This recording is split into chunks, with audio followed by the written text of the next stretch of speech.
Birlip, 14 de febrero de 1942. La ley del 7. Introducción. A todos ustedes les costará pensar sobre las ideas cosmológicas del trabajo. Una persona vive en su propio pequeño cosmos que es su mundo, y este muy pequeño mundo está gobernado sobre todo por los propios intereses. La gente ni siquiera vive en este mundo, este pequeño planeta llamado Tierra. Se debe ello a la falta de desarrollo de la conciencia, así como también a las dificultades de esta Tierra. La conciencia, en la mayoría de la gente, se limita al pequeñísimo mundo de sí y de sus propios intereses. Apenas si tenemos conciencia los unos de los otros. Solo captamos lo que nos interesa, y si una persona solo se interesa en sí misma y en todo aquello perteneciente a sus propios intereses, todo lo que se dice sobre el cosmos tiene escaso o ningún significado para ella, porque exige una forma de pensamiento que está más allá de sí misma. Una persona está apegada a su vida, por eso, generalmente le queda muy poca fuerza para pensar en algo que esté más allá de los intereses vitales inmediatos. En este caso, solo los sitios más externos de sus centros trabajan y absorben sus energías. Este es el hombre sensual del Nuevo Testamento, el hombre que solo vive en aquellas partes de sí vueltas hacia los sentidos exteriores, hacia la vida. Pero en todas las personas que tienen un centro magnético, algo permanece detrás, algo interior, que desea comprender más, porque en realidad, un hombre tiene muchos más sentidos interiores que sentidos exteriores. Pero estos sentidos interiores necesitan ser desarrollados, y esto empieza con la observación de sí, que es uno de los sentidos interiores que por lo común no se usa. La parte real o esencial de un hombre, a la cual se dirige este trabajo, está detrás del lado externo controlado por los sentidos. Solo se puede llegar a ella por los sentidos interiores. Cuando una persona empieza a valorar este trabajo, es la señal de que tras la falsa personalidad del hombre, que la vida de los sentidos ha creado a su alrededor, hay una cosa verdadera que no fue estropeada por la vida. Y esta es la esencia. Los pensamientos de la personalidad pueden parecer mucho más inteligentes que los pensamientos de la esencia, que son los pensamientos de nuestro ser más sencillo y genuino. Pero la calidad de pensamiento de la esencia es de un orden mucho más elevado que la de la personalidad. Por lo tanto, cuando se piensa en el universo creado y ordenado, son los pensamientos más sencillos los que empiezan a ponerse en contacto con su significado. Tomemos un pensamiento muy sencillo. ¿Nunca ha pensado de un modo verdadero, vívido, que está en la Tierra por muy poco tiempo? También, ¿no se le ha ocurrido el muy simple pensamiento de que la Tierra es una parte del sistema solar, una parte del Sol? Son estos pensamientos sencillos, vívidos, extraños, los que empiezan a ponernos en comunicación con el rayo de creación. Las ideas cosmológicas del trabajo deben caer primero en las partes más externas del centro intelectual y ser registradas por ellas. Es decir, es preciso aprender los diagramas prestándoles atención. Todos deben hacerlo. Es una tarea impuesta por el trabajo. Pero los diagramas solo pueden ser comprendidos cuando llegan a las partes superiores o emocionales del centro intelectual, y luego pasan al centro emocional mismo. Cuando un hombre entiende algo que su lado formatorio ha registrado y se pregunta qué es, porque desea hacerlo emocionalmente, entonces el diagrama empieza a trabajar en él y lo induce a pensar por sí mismo acerca del aspecto cosmológico. Este es el primer objeto del trabajo: conectar a un hombre con las partes superiores de los centros ordinarios, y finalmente con los centros superiores mismos. Y este proceso gradual se llama despertar. Si un hombre niega todo significado al universo, las partes superiores de los centros están bloqueadas por su actitud. el universo es entonces lo que piensa que es decir, es exactamente lo que es su actitud hacia él, y entonces el hombre mismo es lo que piensa que es. Pero este trabajo fue hecho para que el hombre piense de una manera nueva. Porque a menos que un hombre empiece a pensar de un modo nuevo, no puede cambiar. Esto es evidente por sí mismo si se examina a la gente. Pero para pensar de un nuevo modo, es preciso que un hombre tenga nuevas ideas, nuevos conceptos, y los entienda, y piense según ellos. Parte 1. La ley del 7. Se ha determinado el proceso de creación por medio de las tres fuerzas provenientes del absoluto hasta el mundo 96. Se ha explicado que, a medida que la creación prosigue por la acción de la multiplicación de las tres fuerzas, aumenta en cada plano o nivel de creación la densidad de las leyes.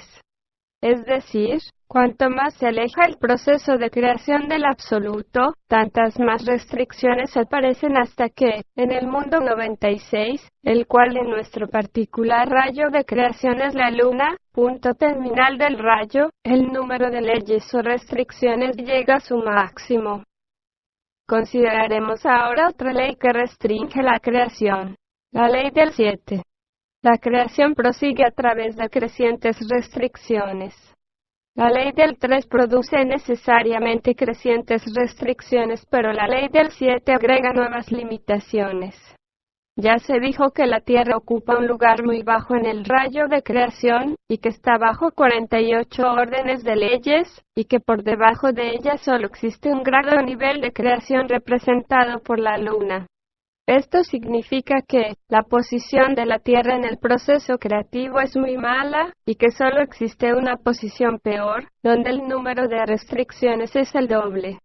Pero, considerado desde el punto de vista de la segunda ley fundamental que está detrás de toda cosa, a saber, la ley del 7, la posición de la Tierra es aún menos envidiable.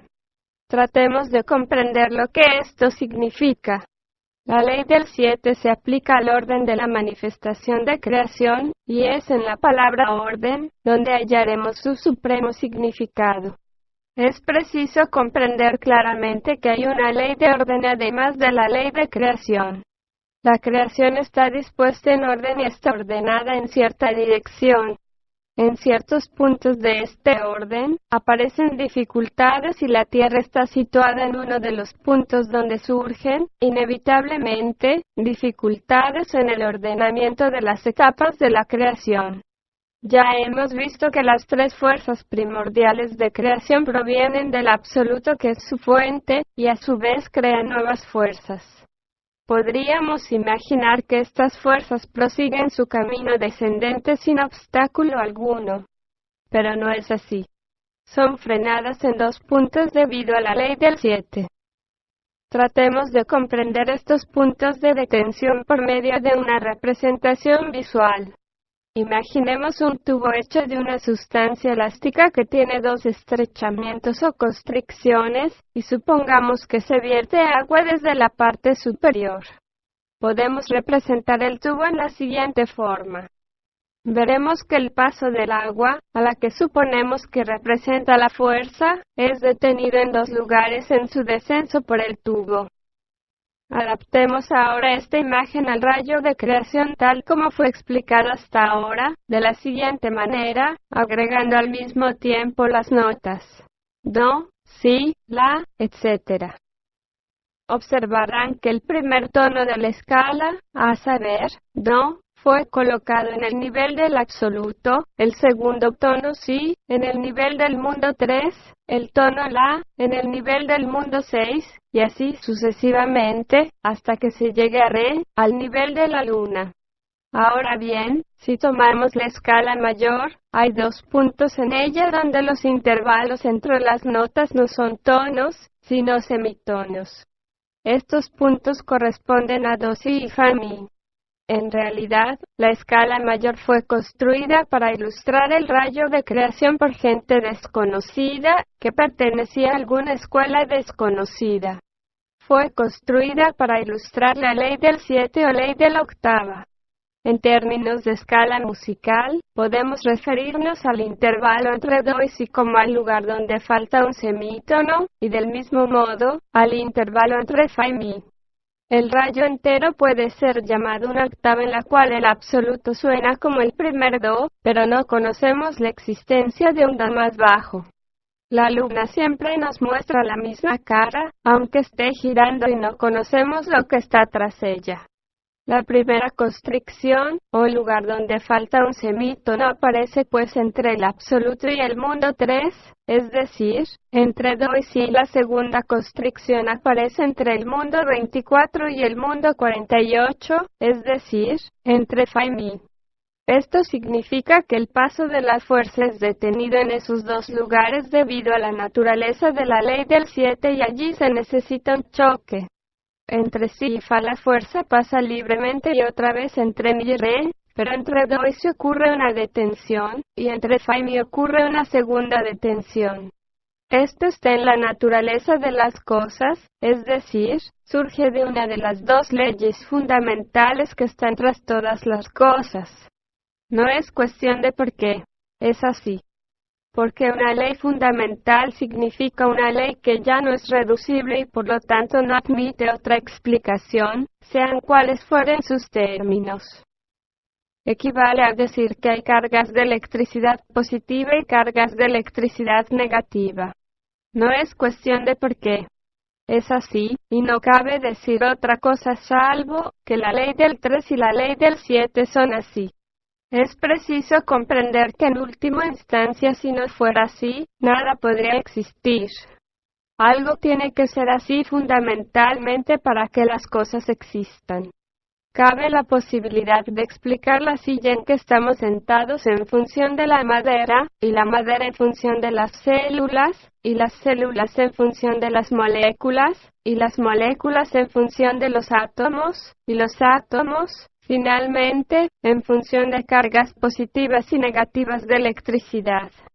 Pero no se puede ir más lejos porque ya se llega a dos de las fuerzas que pertenecen a la ley de las tres fuerzas y esa ley es fundamental. Es así, y no hay nada más allá, salvo el absoluto, que está más allá de toda comprensión humana. Reducir el universo a una sola ley, que es el sueño de la ciencia, sería comprender la mente del absoluto. El trabajo reduce el universo a dos leyes, señalando al mismo tiempo la existencia de una ley. La ley del 7 da lugar inevitablemente al orden de las cosas creadas y produce al mismo tiempo dos puntos de constricción o de tensión en ese orden, para las fuerzas que provienen del rayo. ¿Cómo son superados esos lugares de detención? La primera detención, entre el absoluto y el mundo 3, es vencida por el choque de la voluntad del absoluto. Por esta razón se dice que la creación se realiza por la voluntad del absoluto a través de las tres fuerzas primordiales. Pero en el caso de la segunda detención en el rayo, la cuestión es diferente. La voluntad del absoluto no llega a ese punto y por lo tanto es preciso crear algo en él para que actúe como choque. Es aquí donde aparece el hombre. Ya se ha dicho que el hombre no aparece en el rayo de creación tal como lo hemos estudiado hasta ahora en escala gigantesca. Solo aparece la tierra. Pero con el fin de permitir que las fuerzas que bajan del rayo puedan pasar fácilmente a la Tierra y la Luna es preciso crear un aparato entre las notas fa y mi, es decir, entre los planetas tomados como un todo, y la Tierra tomada como una parte. Para este propósito, se crea una pequeña octava desde el nivel de creación representado externamente por el Sol. Al nivel del Sol esta octava da la nota do, o más bien, el Sol suena como nota do. Al nivel de los planetas da la nota si. Entre los planetas y la Tierra da las tres notas, la, sol, fa. Entonces pasa a la Tierra como nota mi y llega a la Luna como nota re. Las tres notas la, sol, fa que suenan entre los planetas y la Tierra, forman la vida orgánica. La vida orgánica es una sensible película viviente que cubre la superficie de la Tierra y actúa como transmisor de las fuerzas que pasan entre las partes superiores e inferiores del rayo. El hombre es una parte de la vida orgánica, y es en este aparato especialmente creado para la transmisión donde él aparece en el rayo mismo. La vida orgánica significa todas las formas de vida en la Tierra, la raza humana, todos los animales, las aves, los reptiles, los insectos, los peces, las plantas, todas las formas de vegetación, hasta las más diminutas células vivientes. Esta película sensible, que recoge las influencias de la parte superior del rayo y las transmite a la Tierra y a la Luna, es creada al nivel del Sol y su aparición en el gran rayo de creación se debe al punto de detención donde es preciso un choque entre las notas Fa y Mi, que surge de la naturaleza de la ley del 7. Parte 2. Cuando este sistema es presentado de una manera puramente formal, el rayo de creación es expuesto en términos del universo externo. Pero el rayo es un principio que, cuando se aplica al universo externo, produce los diferentes niveles de masas estelares, el Sol, los planetas y las lunas, en orden descendente. Se lo puede comprender de este modo. Cuando, por ejemplo, se dice que el Sol crea una pequeña octava que forma la vida orgánica sobre la Tierra, se lo puede entender literalmente. Pero el rayo representa niveles de ser, y es tanto interno como externo. Es decir, el Sol representa en el significado externo del rayo el verdadero Sol. En el significado interno representa seres que están en ese nivel en la escala vertical de ser. Pero esto puede ser comprendido en uno u otro sentido, es decir, literalmente o psicológicamente, porque los dos se corresponden, es decir, los diferentes niveles en el universo externo son representaciones de los diferentes niveles de inteligencia que son internos o psicológicos. Si nos referimos a la inteligencia del Sol, se comprende que es superior a la inteligencia de la Tierra simplemente por su representación externa, porque el Sol tiene infinitamente más energía y esplendor que la Tierra.